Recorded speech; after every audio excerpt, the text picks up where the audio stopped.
નમસ્કાર વિદ્યાર્થી મિત્રો, ધોરણ 9 વિષય સામાજિક વિજ્ઞાન ચર્ચા આગળ વધારતા જોઈએ કે 1945 પછીનું જે વિશ્વ છે એ વિશ્વ સામે કેવી કેવી પરિસ્થિતિઓ અને કેવા કેવા પડકારો આવીને ઊભા છે. ઘણી બધી અગાઉ ચર્ચા કરી અને આજે જોવાના છે કે જર્મનીના ભાગલા છે અને એનું વિઘટન છે એ કેવી રીતે થયું અને પાછળથી જર્મનીનું એકીકરણ થયું અને એના માટે પણ આખો ઇતિહાસ છે એ સાક્ષી પૂર્યો છે. તો અહીંયા જર્મની વિશે આજે અભ્યાસ કરવાના છે કે જર્મનીનું આખરે અંતે શું થયું અને કેવી રીતે એની હિસ્ટ્રી હતી. તો જર્મનીનો ભાગલા અને એકીકરણ આપણો ટોપિક છે. જ્યારે દ્વિતીય વિશ્વયુદ્ધ થયું અને એ દ્વિતીય વિશ્વયુદ્ધમાં જર્મનીનો ધ્વંસ થયો, એટલે કે જર્મની છે એ હારી ગયું વિશ્વના દેશો સામે. હવે એ હારી ગયું એટલે એવો કોઈ સક્ષમ નેતા ન હતો કે જેના કારણે જર્મની છે એ ફરીથી બેઠું થઈ શકે, એ સક્ષમ થઈ શકે. એવું કહેવાય છે કે દેશનો નેતા હોય એ સદ્ધરને સક્ષમ હોવો જોઈએ, એ એટલો કાબિલ હોવો જોઈએ કે દેશનું સંચાલન અને વહીવટ છે એ સારી રીતે કરી શકે અને વિકાસના પંથે આગળ લઈ જાય. હવે જર્મની પાસે એવો કોઈ સક્ષમ નેતા ન હતો એટલે જે પણ દેશો વિજેતા થયા હતા એ દેશોએ જર્મનીને 4 વિભાગમાં વહેંચી નાખ્યો. એટલે જ્યારે કોઈ વસ્તુ જીતી લાવતા હોય અને જે દેશો એના ભાગરૂપે હોય કે જે દેશો જીતી લાવ્યા હોય એમને સરખો ભાગ લઈને અને એ જે તે વહીવટ કરે. એટલે જર્મનીની સાથે પણ એવું થયું કે જે દેશો સામે હારી ગયું હતું અને જે દેશો જીતેલા હતા એ જે જીતેલા દેશો છે એમણે જર્મનીના 4 ભાગ કરી નાખ્યા. હવે શું થયું કે જર્મની હારી ગયું કે જેના લીધે જર્મનીની આર્થિક, સામાજિક અને રાજકીય કરોડરજ્જુ છે તૂટી ગઈ. કોઈ નેતા પણ ન હતો કે જર્મનીનું વહીવટી સંચાલન કરી શકે અને જર્મનીને બેઠું કરી શકે. ફરીથી આ 4 વહીવટી ભાગ કેવી રીતે પડ્યા? તો એનો પ્રથમ ભાગ છે એ સોવિયત યુનિયન. તમને યાદ રહેવું જોઈએ કે સોવિયત યુનિયન એટલે કે રશિયા. તેનો પહેલો ભાગ છે એ રશિયાએ લઈ લીધો. આ રશિયાની રેડ આર્મી, જેને લાલ ભાગ કહેવાય છે, તો એ રશિયાએ જર્મનીના પૂર્વ ભાગ પર કબજો જમાવ્યો. એટલે રશિયા છે તો રશિયાએ પૂર્વ ભાગ લઈ લીધો જર્મનીનો. હવે અમેરિકાનો વારો, તો અમેરિકાએ નૈઋત્ય વિભાગ લઈ લીધો જર્મનીનો.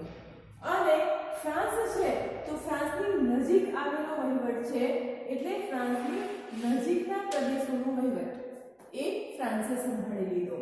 અને બેલ્જિયમ છે એ બેલ્જિયમને અડીને આવેલો જે જર્મન વિસ્તાર હતો એનો વહીવટ લઈ લીધો બ્રિટન. એટલે 4 દેશોમાં વહેંચાઈ ગયું. એક છે રશિયા, બીજું અમેરિકા, ત્રીજું છે એ ફ્રાન્સ અને ચોથું છે બ્રિટન.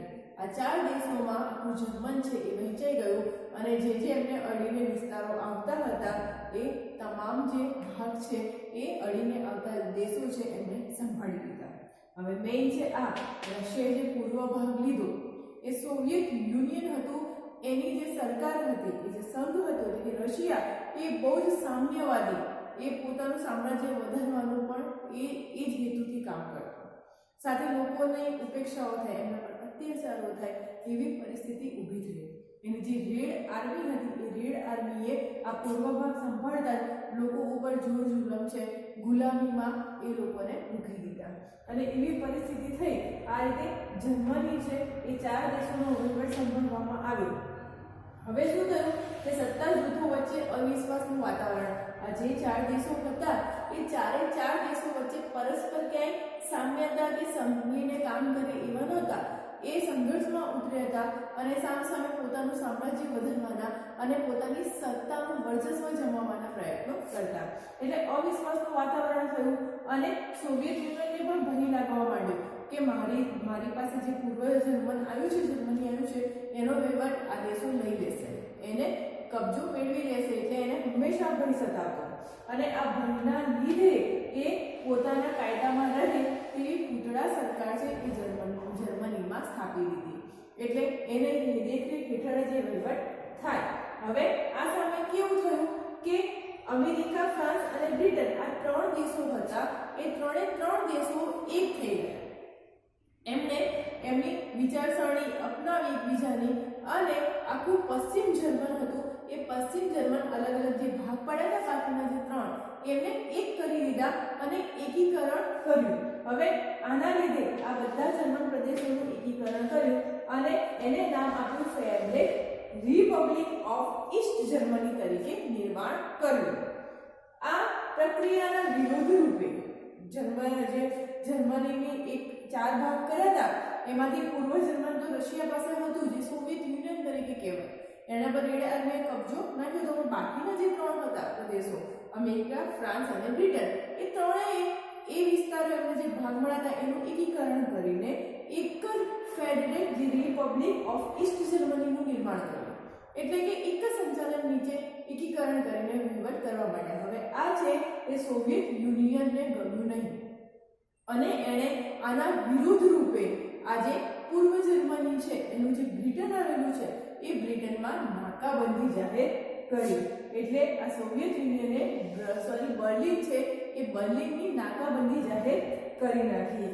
આ સમય દરમિયાન પશ્ચિમ બર્લિન અને પૂર્વ બર્લિનને જુદી પાડતી 42 કિમી લાંબી દિવાલ બનાવવામાં આવી. બર્લિન કે નાનું સરખું નહોતું, એ પૂર્વ બર્લિન અને પશ્ચિમ બર્લિન એમ 2 ભાગમાં વહેંચી દે એવી આ સોવિયત યુનિયને 42 ફૂટ લાંબી દિવાલ છે એ ચણી નાખી. હવે એનાથી શું થયું તો પૂર્વ ભાગ હતો એ આ સોવિયત યુનિયનના હસ્તક હતો બર્લિનનો, અને પશ્ચિમ ભાગ હતો એ આ જે 3 દેશો છે એ જે એકીકરણ કર્યું કે જે East Fed rate Republic East Germany છે એના તરીકે નિર્માણ પામ્યું, એમના હસ્તક આવ્યું. હવે એ પશ્ચિમ વિભાગ હતો એ ખૂબ સારો હતો, પણ પૂર્વ બર્લિનનો જે વિભાગ હતો એ આ સોવિયત યુનિયન એટલે કે રશિયાના ભાગે હતો અને એ લોકોને ગમ્યું નહીં. એટલે શું કર્યું કે આ પૂર્વ જર્મનો હતા એ ખૂબ જ જુલ્મી અને કડકાઈ ભર્યા વાતાવરણમાં પ્રજાને રાખતા. પ્રજાના દુઃખ ત્રાસનો એ લોકોને કંઈ જ પડી નથી. જોર જુલમ અને પોતાની અંકુશમાં રહે એવું કડકાઈ અને સખ્તાઈ ભર્યું જુલ્મી વાતાવરણ હતું એ પૂર્વ જર્મનીમાં હતું. ટૂંકમાં એવું કહીએ કે પૂર્વ બર્લિન સારું નહોતું, કારણ કે ત્યાં સોવિયત યુનિયનની સરકાર હતી અને રશિયા ખૂબ કડકાઈ અને જુલ્મી ભર્યો સામ્રાજ્યવાદ છે એ ફેલાવવાનું કામ કરતું. પ્રજાને ગમતું નહોતું અને આ પરિણામે એવું શું થયું કે જે પણ લોકો હતા એ બધા આ પૂર્વ જર્મની છે એ પૂર્વ જર્મનીમાં નાસી જવાના પૂર્વ જર્મનીના જે લોકો હતા એ પશ્ચિમ જર્મનીમાં નાસી જવાના પ્રયત્નો કરતા. લોકો પૂર્વ જર્મનીની સરકાર સારી નહોતી, એ બહુ જ કડકાઈ અને જોર જુલ્મીવાળી વાતાવરણમાં પ્રજાને રાખતી અને જેના લીધે લોકો શું કરતા કે પોતાના મિત્રો છે, પોતાના સગાવાલા છે કે સ્નેહી સંબંધી છે એમના મરણિયા પ્રયાસો કરીને પણ જમીન માર્ગે કાં તો જળ માર્ગે ગમે તે કરીને એ પશ્ચિમ જર્મનીમાં સ્થળાંતર કરતા, કારણ કે ત્યાંનું વાતાવરણ સારું હતું. એટલે એવા સમય એવું બન્યું કે લોકો દિવાલ ફેંકીને પણ એટલે કે એ દિવાલને કૂદીને પણ જે પશ્ચિમ જર્મનીમાં ભાગી છૂટવાના મરણિયા પ્રયાસો કરતા, કારણ કે પૂર્વ જર્મની છે એની સરકાર છે એ સારી ન હતી. હવે શું થયું કે આ જે હતી એ સરકાર જે પણ લોકો નાસી જાય એ લોકોને ગોળીએથી ઠાર મારવાના એવા ક્રૂરતાભર્યા પગલાં લેતી. ગમે તે જોર જુલમથી પણ પ્રજાને પોતાના અંકુશમાં રાખવી. એટલે આજે પૂર્વ જર્મનીની સામ્યવાદી સરકાર છે એ જે પણ લોકો દિવાલ ઠેકીને જાય અથવા તો પૂર્વ જર્મનીમાંથી ભાગી છૂટવાનો પ્રયત્ન કરે તો એ તમામ લોકોને ગોળીઓથી ઠાર દેવાનું ક્રૂરતાભર્યું પગલું છે, માનવતાહીન પગલું છે એવું કરતી. ત્યાર પછી એવું થયું કે 4.5 દાયકાના સમયમાં પશ્ચિમ જર્મનીએ છે એ ખૂબ વિકાસ કર્યો. બલ્કિ જર્મનીનો જ એક ભાગ છે.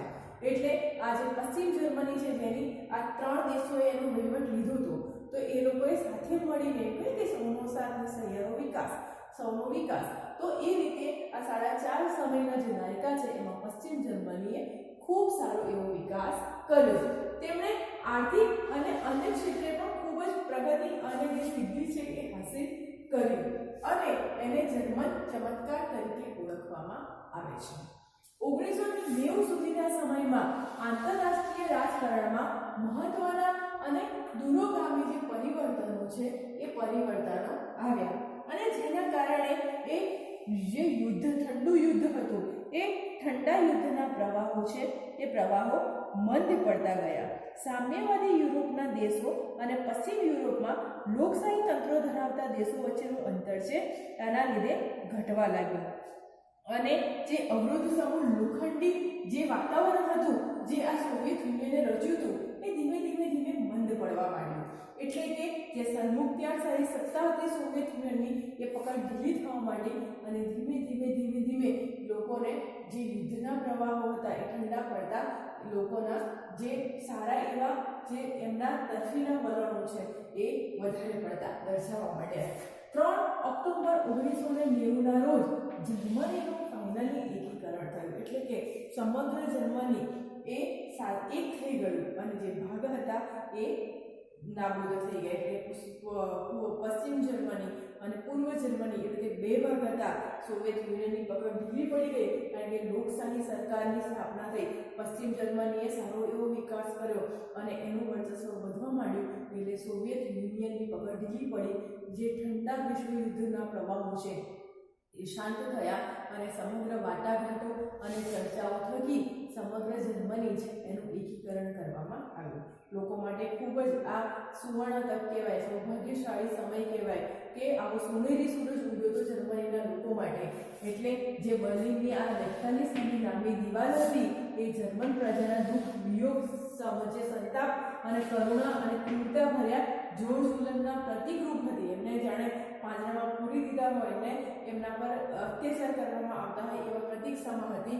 એણે લોકોએ હર્ષો ઉલ્લાસથી તોડી નાખી અને લોકોએ સાચા દિલથી, સાચા ઉત્સાહથી આ જર્મનીનો જે એકીકરણ છે એ સ્વીકારીને આનંદ વ્યક્ત કર્યો.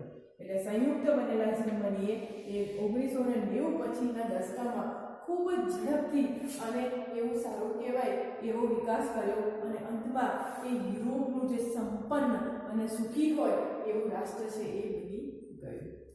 એટલે આવી જ રીતે એવું કહે છે કે એકતા હોય, સંપ હોય ત્યાં જ વિકાસ થાય. તો એનું શ્રેષ્ઠ ઉદાહરણ છે એ જર્મની. હવે આગળ વાત કરીએ કે સોવિયત જે યુનિયન છે એટલે કે રશિયા છે એ રશિયાનું વિઘટન શા માટે થયું. જે વસ્તુ સરમુખત્યારશાહી અને ક્રૂરતા ભર્યા જોર જુલમવાળા આવા પગલાં લઈ અને અંતે તો એનો જે અંત છે એ આવવાનો જ છે. એનું શ્રેષ્ઠ ઉદાહરણ કહેવામાં આવે કે 20મી સદીનો જે દાયકો છે એ છેલ્લા દાયકામાં સોવિયત યુનિયનના ગોરબેચોવની ઉદારમાંથી નીતિને લીધે આ વિચારસરણીમાં એમને પરિવર્તન આવ્યું. એવું કહેવાય છે કે દરેક અત્યાચારનો, દરેક ક્રૂરતાનો, દરેક દુઃખદ સમયનો અંત હોય અને છેલ્લે અંતમાં ક્યાંક તો સુખદ તક છે એ આવે. એવી જ તક આ હતી કે જે ગોર્બેચોવ હતી એ એમની નિમણૂક કરી અને એ બહુ ઉદારમતવાદી વિચારસરણી ધરાવતા હતા અને એમના લીધે એમની વિચારસરણીમાં પરિવર્તન આવ્યું અને એના લીધે આજે રશિયા છે એનું વિભાજન થયું. આ એનું મુખ્ય કારણ હતું. હવે શું થયું તો કે જ્યારે આ શાંતિપૂર્ણ રશિયાનું વિઘટન થયું એ વિશ્વ રાજકારણની શકવર્તી ઘટના ગણાય છે. તમને પરીક્ષામાં પૂછાય કે વિશ્વ રાજકારણની શકવર્તી ઘટના કઈ, તો સોવિયત યુનિયન એટલે કે રશિયાનું વિઘટન.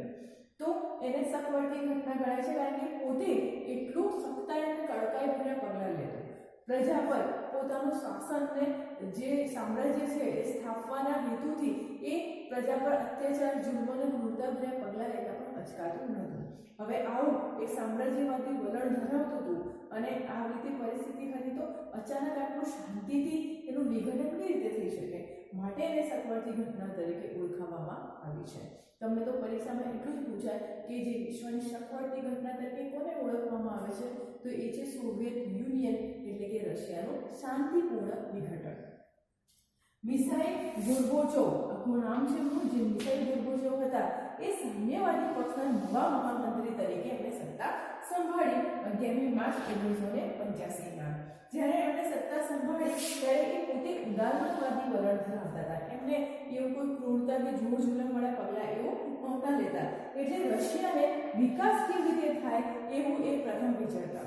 એમના સમયગાળા દરમિયાન જે રશિયા છે એમને વિજ્ઞાન અને ટેકનોલોજી ક્ષેત્રે સારો એવો વિકાસ કર્યો અને સામે અમેરિકાની મહાસત્તા હતી એને સામે સામ એટલે કે એના જ સમકક્ષ આવીને ઊભું રહ્યું. એટલે જે અમેરિકા પાસે જે ટેકનોલોજી હતી એ જ રશિયા પાસે હતી.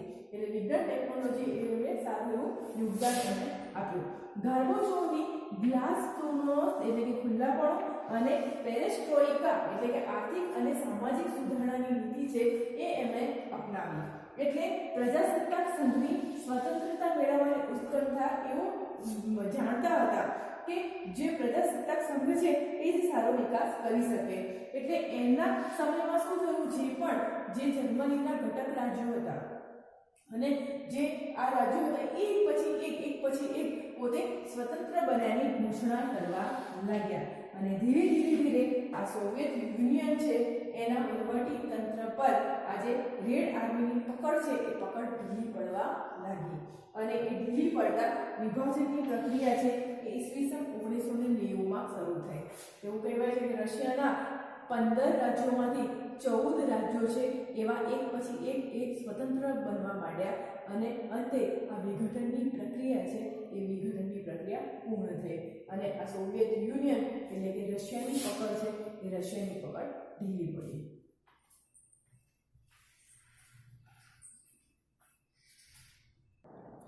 આંતરરાષ્ટ્રીય ક્ષેત્રે ભારતનું પ્રદાન. આઝાદી પછી ભારતે આંતરરાષ્ટ્રીય ક્ષેત્રે પણ ઘણો મહત્વનો ફાળો આપ્યો છે. વિશ્વમાં સામ્રાજ્યવાદ, સંસ્થાનવાદ, કાળા ગોરા વચ્ચેનો રંગભેદ વગેરે દૂષણો નાબૂદ કરવા માટે તેને સામે ચાલતી ચળવળોને ભારતે હંમેશા ટેકો આપ્યો છે. અને જ્યારે શ્રીલંકા અને વિશ્વમાં સર્જાયેલી કટોકટી વખતે સંયુક્ત રાષ્ટ્ર સ્થાપક દળોમાં ભારતે પોતાના સૈનિકો મોકલીને દેશોમાં શાંતિ સ્થાપવા માટે સક્રિય ભૂમિકા ભજવી છે. આમ વિશ્વ શાંતિ એ ભારતની વિદેશ નીતિનો મુખ્ય સિદ્ધાંત છે. ભારત હંમેશા નિસશસ્ત્રીકરણની હિમાયત કરતું રહ્યું છે કે શસ્ત્રોનો ઉપયોગ કરવો જ નહીં અને કોઈ બીજા દેશો પ્રત્યે વર્ચસ્વ વધારવાનો આવો કોઈ પ્રયાસ છે એ જોર જુલમી વાળો પણ કરવો નહીં. હંમેશા તેઓ પોતાના વિદેશના જે દેશો છે એ દેશોમાં લોકોની સુખાકારી, એમની આર્થિક સમૃદ્ધિ અને સલામતી જળવાઈ રહે તેવો પ્રયત્ન હંમેશા ભારત દ્વારા કરવામાં આવેલો છે. એટલે આંતરરાષ્ટ્રીય દ્રષ્ટિએ કહીએ તો ભારતે અન્ય દેશો સાથે પણ સુખ શાંતિની હિમાયત કરી છે. પોતાના રાષ્ટ્રથી પણ અન્ય રાષ્ટ્રોની પણ સુખ શાંતિ અને સમૃદ્ધિ જળવાય તેવી હંમેશા પ્રયત્નશીલ ભારત રહ્યું છે. હવે આપણે જોઈએ કે ભારતના અન્ય દેશો સાથેના સંબંધો છે એ કેવા હતા. તો સૌથી પહેલા વાત કરીએ અમેરિકાની. અમેરિકા એટલે કે યુનાઇટેડ સ્ટેટ્સ, એની સાથેના સંબંધો આ બંને દેશો છે એ પ્રજાસત્તાક દેશો છે. એટલે પોતે લોકશાહી ધરાવે છે અને આટલી સમાનતા હોવા છતાં પણ ભારત અને અમેરિકા એટલે કે યુનાઇટેડ સ્ટેટ્સ વચ્ચેના સંબંધોમાં ઘણા ચડાવ ઉતાર છે. એ ચડાવ ઉતાર આવે છે. એ શા માટે આવે, ક્યારે આવે? કારણ કે જ્યારે ભારત આઝાદ થયું અને આઝાદી પછી ભારત છે એ પોતે બિન જોડાણવાદની નીતિ સ્વીકારી. કારણ કે ભારત પોતે એક આર્થિક રીતે સમૃદ્ધ થવા ઈચ્છતો હતો અને માટે એ કોઈ દેશની વિચારસરણી નીચે ન આવીને એના નીચે પોતાના દેશની સત્તા ન ચલાવે એવી એ હેતુસર ભારતે છે એ બિન જોડાણવાદી નીતિ અપનાવી. એટલે કે કોઈ પણ મહાસત્તાના પક્ષમાં ના રહીને એમની વિચારસરણી ન અપનાવીને પોતાના રાષ્ટ્રનો તટસ્થ રીતે વિકાસ કરવો અને એ આર્થિક વિકાસ, સામાજિક, રાજકીય દરેક ક્ષેત્રે વિકાસ કરવો. આ વાત બિનજોડાણવાદની નીતિ સ્વીકારી જે યુનાઇટેડ સ્ટેટ્સને એટલે કે અમેરિકાને ગમ્યું નહીં. અને કેમ ન ગમ્યું? કારણ કે એને ભારત પાસેથી આશા હતી કે ભારત છે એ પોતાના લોકશાહી જૂથમાં જોડાશે અને એ આશા એમની ઠગારે નીવડી. એટલે ભારતે બિનજોડાણવાદની નીતિ અપનાવી. એટલે એ યુનાઇટેડ સ્ટેટ્સને ગમ્યું નહીં અને એ યુનાઇટેડ સ્ટેટ્સે પણ જ્યારે જમ્મુ કાશ્મીરની બાબત હતી, જમ્મુ કાશ્મીરના ક્ષેત્રે જે હતો વિવાદ કે પાકિસ્તાન કે જમ્મુ કાશ્મીર અમારો હિસ્સો છે, જ્યારે એ ભારતમાં આવેલો અને એ પ્રશ્ને પણ એણે પાકિસ્તાનની તરફેણ કરી. શા માટે પાકિસ્તાનની તરફેણ કરી? કારણ કે પાકિસ્તાન છે એ યુનાઇટેડ સ્ટેટ્સના મહાસત્તા જૂથ નીચે એમના લશ્કરી જૂથમાં જોડાયો. એટલે એમના પક્ષમાં જોડાયું એટલે એમને પાકિસ્તાનની તરફેણ કરી અને આ બાબતે ભારતનો પક્ષ ન લીધો. બીજી એક વસ્તુ એ હતી કે જ્યારે આંતરરાષ્ટ્રીય ક્ષેત્રે જે સંધિઓ કરવામાં આવી તેમાં ભારતે હસ્તાક્ષર કર્યા નહીં. શા માટે? કારણ કે ભારતે જે પરમાણુ શસ્ત્રો સંબંધિત જે સંધિઓ હતી એ કઈ સંધિઓ, તો એક હતી સર્વગ્રાહી પરમાણુ પરીક્ષણ સંધિ અને બીજી હતી પરમાણુ જે પરીક્ષણ છે એ પ્રતિબંધ સંધિ. હવે આ કુટરી લીધે એમણે ભારતને પોતાના અંકુશ નીચે લાવવાનો અને બાંધવાનો પ્રયાસ કર્યો. એ ભેદભાવવાળી નીતિ હતી અને માટે જ ભારતે આ સંધિ ઉપર હસ્તાક્ષર કર્યા નહીં. કે ભારત જ્યારે આર્થિક રીતે, સામાજિક અને રાજકીય ક્ષેત્રે સમૃદ્ધ થવા ઈચ્છતું હતું, એ સફળ થવા, વિકાસ કરવા માટે ઈચ્છતું હતું, ત્યારે આ સંધિ છે એ પગમાં બીડીઓ સમાન હતી કે ભારત છે એ પોતાનું શસ્ત્ર સરંજામ રીતે પણ સદ્ધર ના થઈ શકે, એનું પરીક્ષણ પણ ન કરી શકે એવું પ્રતિબંધ હતું. તો આના લીધે જ ભારતે એ ભેદભાવયુક્ત નીતિ હતી, આ સંધિઓ હતી અને રાષ્ટ્રીય હિતોને નુકસાન કરતા હોવાથી, કારણ કે રાષ્ટ્ર એ પોતે પરમાણુ રીતે પોતાનો વિકાસ તો કરી શકે, પરીક્ષણ તો કરી શકે, ભલે હુમલો ના કરી શકે. હુમલા કરવાની કોઈ અન્ય દેશ પર હોય નીતિ તો એ વસ્તુ વ્યાજબી છે, પણ પરીક્ષણ કરવાની પણ ઉપર પ્રતિબંધ હોય તો એ નીતિ એ ભેદભાવવાળી હતી. માટે ભારતે એ આ રાષ્ટ્રીય હિતોના ધ્યાનમાં નહોતી અને ભેદભાવવાળી હતી. માટે ભારતે આ સંધિઓ પર હસ્તાક્ષર છે એ કર્યા નહીં. અને આ હસ્તાક્ષર કર્યા નહીં એ પણ આ યુનાઇટેડ સ્ટેટ્સ છે એટલે કે અમેરિકાને ગમ્યું નહીં. કારણ કે આ જે ભારતે જે હસ્તાક્ષરની સંધિઓ નકારી એ અમેરિકાના જે ઈરાદાઓ છે અને આગ્રહ રાખ્યો હતો કે ભારત આ હસ્તાક્ષર કરે છે અને એ ઈરાદાઓને નકાર્યા અને એ પણ અમેરિકાને ગમ્યું નહીં. અમેરિકાને ના ગમ્યું એટલે શું થયું, જ્યારે ભારતે પોખરણ એટલે કે રાજસ્થાન ખાતે સફળ પરમાણુ અખતરો કર્યો ઈસવીસન 1998માં. આ અખતરો કર્યો એટલે અમેરિકાને જાણ થતાં અમેરિકાએ ઘણા ભારત પર સખ્તાઈ બધા પ્રતિબંધો છે એ પ્રતિબંધો લાદી દીધા અને એને અમેરિકાએ આની ગંભીર નોંધ લીધી. જોકે સમય જતાં આ જે પ્રતિબંધો હતા, એવું કહે ને ગુસ્સો હોય, શાંતિ થાય, ઉતરી જાય, પછી થોડોક ચડાવ ઉતાર આવે અને આ પ્રતિબંધો છે એ લાદ્યા, પણ સમય જતાં આ જે પ્રતિબંધો છે એ હળવા બન્યા અને આમ જોવા જઈએ તો અમેરિકા એ ભારત વચ્ચે એવા સારા એવા સંબંધો કહેવાય કે એ ટેકનિકલ અને વિકાસ ક્ષેત્રે પણ ઘણી બધી મદદ છે એ ભારતને અમેરિકાની મળતી રહી. યુનાઇટેડ સ્ટેટ્સ એટલે જે સમયે 11મી સપ્ટેમ્બર અને 2001ની સાલ હતી એ સમયે જે આર્થિક રીતે ધગધગતું જે સેન્ટર ગણાતું ન્યુયોર્કનું જે વર્લ્ડ સેન્ટર, એ સેન્ટર પર 11 સપ્ટેમ્બરના રોજ આતંકવાદી હુમલો થયો. આખા મોટા વર્લ્ડ સેન્ટર છે એ તોડી નાખ્યા અને એના લીધે એ આતંકવાદી હુમલા પછી બંને દેશોના સંબંધોમાં સુધારો આવ્યો. આર્થિક રીતે પણ ભારતની છે એ મદદ છે એ અમેરિકાને મળતી રહી અને બંને દેશો છે એ પોતાના સંબંધો ઘાટ બને એવું ઈચ્છતા હતા અને એના લીધે સપ્ટેમ્બર 2014 અને 15માં ભારતના વડાપ્રધાન નરેન્દ્ર મોદીજી છે એ અમેરિકાની મુલાકાતે ગયા અને એમણે સંયુક્ત રાષ્ટ્રની મહાસભાને પણ સંબોધી. ત્યાર પછી તેમના જે પ્રમુખ છે બરાક ઓબામા આપણા જે ગણતંત્ર દિવસ છે એ પ્રજાસત્તાક દિન 26મી જાન્યુઆરી 2015ના રોજ એ ભારતમાં આવ્યા અને એ અમેરિકાના પહેલા રાષ્ટ્રપ્રમુખ બન્યા કે જે ભારતની મુલાકાતે મુખ્ય મહેમાન તરીકે આવ્યા અને તેમણે પણ જે બંને રાજ્યોના પ્રશ્નો છે એ સંબંધો છે એ સુમેળભર્યા રહે એ માટે એમણે પણ એ સંબંધોને આવકાર્યા. એમણે પણ એ વિચારસરણી છે એ અપનાવી અને એ જે બંને રાષ્ટ્રો છે એ બંને રાષ્ટ્રના વડાઓ છે એ આ આતંકવાદનો જે ગંભીર મુદ્દો છે એ ગંભીર મુદ્દા માટે ચર્ચા કરી અને બંને વડાઓ છે એ ચિંતિત છે કે આતંકવાદનો પ્રશ્ન છે એ કેવી રીતે હલ થાય. આપણે હમણાં જ જો ઘટના કહીએ તો જે 24-25 ફેબ્રુઆરી હતી એ 24-25 ફેબ્રુઆરી 2020ના રોજ ત્યારે આ જે ટ્રમ્પ હતા, ડોનાલ્ડ ટ્રમ્પ, એ પણ ભારતની આપણા ગુજરાતમાં આવ્યા હતા મુખ્ય મહેમાન તરીકે અને એ પણ ત્યારે પણ ઘણી ચર્ચા વિચારણાઓ થઈ અને સંબંધો છે ભારત અમેરિકાના સારા બને. આ જે આ કોરોનાની મહામારી હતી એ સમયે પણ ઘણી બધી મદદ છે એ મદદ ભારતને અમેરિકા તરફથી મળતી રહી. એટલે એવું કહેવાય છે કે અમેરિકા અને ભારતના સંબંધો સારા એવા સુમેળભર્યા છે. ભારત અને સોવિયત યુનિયન એટલે કે રશિયા વચ્ચેના સંબંધો છે એ કેવા છે તો ભારતમાં ભારે ઉદ્યોગો સ્થાપવામાં, સંરક્ષણ ક્ષેત્રે સજ્જ થવામાં, રશિયાએ ભારતને ઘણી એવી આર્થિક અને તકનીકી મદદ છે એ કરતું રહ્યું છે. ઘણી એવી મદદ મળી છે ભારતને પગભર બનાવવામાં. કાશ્મીરનો જ્યારે પ્રશ્ન હતો ત્યારે સોવિયત યુનિયને ભારતનો પક્ષ લીધો. હંમેશા સામસામે મહાસત્તાઓ હતી એટલે જ્યારે અમેરિકાએ પાકિસ્તાનનો પક્ષ લીધો તો સોવિયત યુનિયન એટલે કે રશિયાએ છે એ ભારતનો પક્ષ લીધો. સંયુક્ત રાષ્ટ્રની સલામતી સમિતિમાં કાશ્મીર મુદ્દે ભારત વિરુદ્ધનો ઠરાવ ન થાય, ભારત વિરુદ્ધનો ઠરાવ એટલે ભારતની તરફેણની વિરુદ્ધમાં ચુકાદો ન આવે આ કાશ્મીર બાબતે, એટલે ઘણીવાર વીટોની સત્તાનો રશિયાએ ઉપયોગ કર્યો છે. અને આપણા માટે ઘણી સારી બાબત કહેવાય કે ગમે તે એ આપણી તરફેણ કરતું રહ્યું છે. કાશ્મીર પ્રશ્ને વૈશ્વિક સ્તર પર ભારતના મતનું ઘણું રશિયાએ સમર્થન કર્યું છે. એટલે એવું કહેવા જઈએ કે રશિયા અને ભારત વચ્ચે ખૂબ જ મૈત્રી ભર્યા અને સારા એવા સંબંધો રહ્યા છે. હજી પણ આગળ અન્ય દેશો, પડોશી દેશો સાથેના પણ સંબંધો છે એ હવે આપણે નેક્સ્ટ લેક્ચરમાં ચર્ચીશું. Thank you.